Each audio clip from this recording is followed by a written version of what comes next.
kecha yana ko'rdim seni tushimda. Gaplaring qolibdi eski qushimda. Ketganing ketgan-ku bilaman o'zim ham. Nega izing yuribdi hali ichimda. Ko'chalar tanishu odamlar boshqa. Kulaman ularga, dardimlar boshqa. Sen ketgan kundan beri bitta haqiqat.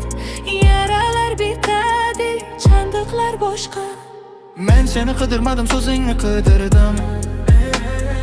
Men seni sog'inmadim, o'zimni yo'qotdim. Ko'zgu oldida turib har kerildim. Men sendan emas, o'zimdan uzoqlashdim. So'ya, so'ya, ortimda yuradi so'ya. Qayerga qochmayin, yonimda go'yo. Sen emas qiynagan sendagi xotira. Men bilan yashaydi ikkinchi dunyo. So'ya, so'ya, devorga tushgan so'ya. Kun o'tar, ketmaydi go'yo.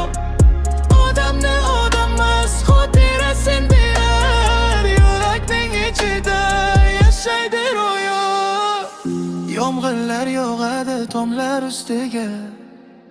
Dardlar ham yig'iylar yillar ustiga.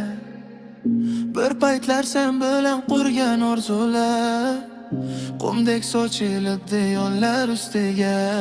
Sening ham baxting bor, mening ham yomon. Lekin nega boshqadek qolmoqda qo'lim. Aytishlaricha vaqt hammasini olar. Nega ololmaydi ichimdagi olim. Bir kun uyg'onib unutarman balki. Ismingni eslasam kularman balki.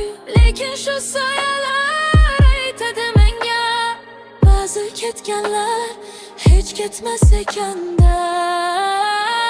So'ya